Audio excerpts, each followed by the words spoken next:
Bleach 507, the Fire 3, is out early, and it starts off where the last one left off. The long-anticipated Bankai of Shigekuni Yamamoto, Zanka no Tachi, was finally revealed. And the blonde Storator's not too impressed. In fact, he just says, Bankai? What, so you get rid of all your flames and it just leaves a charred katana? That's not too impressive. And, really it's not. This is the head captain's Bankai, and all he's done is get rid of his offensive capabilities. Or so you think. Bark's quick to shoot the man down, though, however, as he says don't underestimate it. Zanka no Tachi is a Bankai that condenses and takes in all of Yamamoto's fire. Essentially, it's the end of everything that it touches. So this basically just solidifies the theory that many people had, that Yamamoto's Bankai is similar to Ichigo's in that it's a compression-type sword. Unlike Ichigo's, however, that vastly increases his speed capabilities, this appears to increase Yamamoto's offensive power. Bark says that everything it cuts is just burnt out of existence, and we get a pretty cool flashback of Yama in his captain's robe using the Bankai, presumably in their last fight 1,000 years ago. And we can see that Yama's got black sleeves, and this has always been theorised to be a symbol of a younger captain. So Yamamoto says, oh yeah, of course, you have seen this Bankai 1,000 years ago. But Yamamoto then questions if it's perhaps different now than it was back then. We then get an awesome picture. Yamamoto on one side, Bark on the other. Yamamoto's holding his sword sort of like this.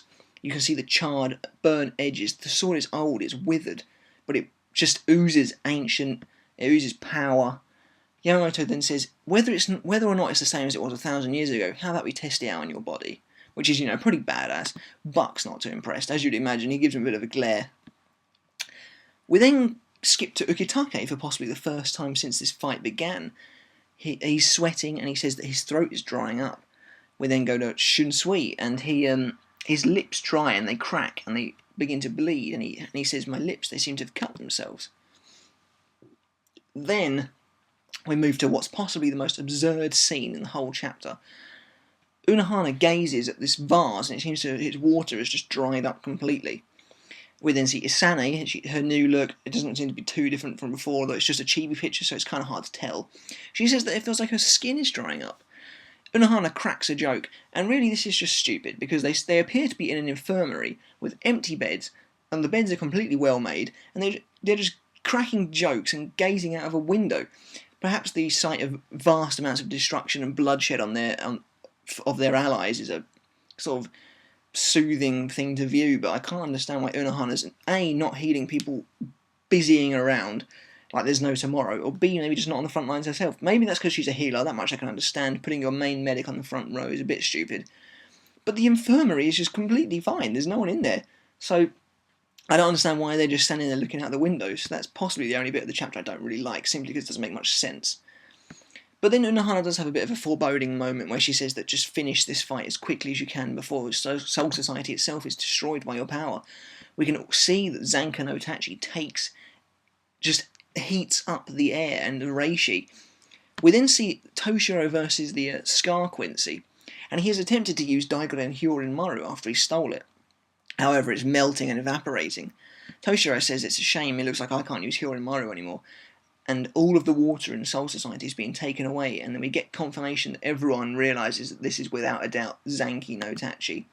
And again, just the Captain Commander radiates power, radiates authority all across the Soul Society.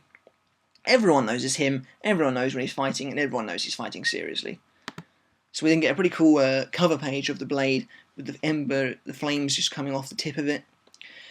The Yamamoto then makes a dive for Buck, he then tries to stab him. And he slices Buck's cape, and no fire comes out, so Buck wonders just what on earth's going on. He doesn't understand why it's not spewing flames everywhere. Could the Bankai possibly be different to 1,000 years ago? No Zanpakuto exists, though, where Shikai and Bankai are so different that they could possibly change. His Bankai's power is fire, so Buck that questions where the flames could have possibly gone. Yamamoto strikes downwards and hits, and Buck dodges. Yamamoto strikes the floor, and there's just a colossal chasm created. Literally, as soon as his sword touches the floor, a gorge is just formed through Seirete, and Buck realises in a split second that the flames are all in the edge of the blade. Yamamoto says you're correct, and he tries to swing at him again. Buck dodges, and Yamamoto explains the first of his Bankai's abilities, Zankai no Tachi East Kyokujitsujin. Essentially, this just puts all the flames that he possesses, condenses them, and moves them to the edge of his sword. They're concentrated on the side there. It doesn't burn anything. Nothing erupts. Everything is just eradicated into nothingness without a trace, as we just saw with most of the floor of their battlefield. So Yamamoto makes a jump for Buck again, and he says that even the defense that you Quincy possess, your Blute can't stop it. So here we have Yamamoto somehow knows the Blute. Perhaps the Quincy have been using it 1,000 years ago and are now just upgrading it these days. This Bankai also shows the absolute mastery Yamamoto has of his Zanpakuto, in that he can even decide whereabouts on the sword he wants to pinpoint his Reiatsu. Buck's not impressed though. He just comments it's boring, and in other words, if he doesn't touch his blade, he's won. He'll cut you directly and it's over. We then get an awesome panel. Buck looks scary, man. He's evil, and when he attacks, it's pretty ferocious. He's a big guy, and he makes a lunge for Yamamoto. It looks like he's cut Yamamoto's face. However, Buck's surprised, and as he looks to the side, he realises his sword has just been shaved in half before he can even reach Yamamoto. Yamamoto just comments that he's foolish. Were you not listening? He says. I've already said that this is Zanki no Tachi East. If there's an east, there must be a west. And he then says he will make it visible to Buck's eyes. Fire suddenly erupts from just everywhere, and you get this amazing panel, Zanki no Tachi West, Zanji Sugoki. This is the second ability of his Bankai. Coats Yamamoto in fire. His eyebrows become fiery, his moustache, his beard.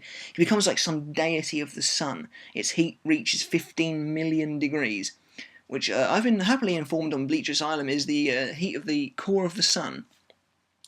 He says, you cannot touch me, now that I've unleashed my Bankai. Think of both my body and my blade as the embodiment of the sun, and that is the end of this week's chapter.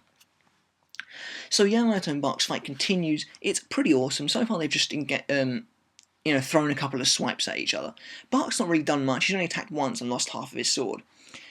Now that Yamamoto's Bankai has entered the second stage, is there any way for Buck to win? Plot-wise, he really should defeat Yamamoto. Of course, we haven't seen anything he's got to show yet, and Yamamoto is giving it his all. Eventually, Yamamoto will run out of tricks, whereas Buck hasn't done anything yet, really. Needless to say, though, Buck's not in a good position. Yamamoto's Zanki no Tachi East gives him the ultimate offense. Zanki no Tachi West, the ultimate defense. He literally becomes a raging, flaming demon, a sun god, and a deity. So here we have it. This is the power of Zanki no Tachi. Will there be a north? Will there be a south? Well, we don't know yet. As for now, though, this is the power of Zanki no Tachi, and it's pretty incredible. There is some incredible art this week. I'm going to give it a 9. The only reason it drops a point is because the Unohana scene doesn't make any sense whatsoever. She's powerful, yeah, but she's far too relaxed. If the Quincy invasion, killing captains and lieutenants and tearing people apart, doesn't get her to do anything, then what the hell does? That's it for my review this week. What did you think of the chapter? How do you think the fight is going to go? What's Bark going to do? What can he possibly do against the embodiment of the sun? The power of Zanki no Tachi is finally revealed. It's heating up the Soul Society and everyone is getting pumped. In my opinion, this war is sort of heading to a climax. This is all taking place in volume 57 of the manga. There's about 2 chapters left of that volume, so I'm wondering if it'll wrap up by then. Until next time, though, catch you later.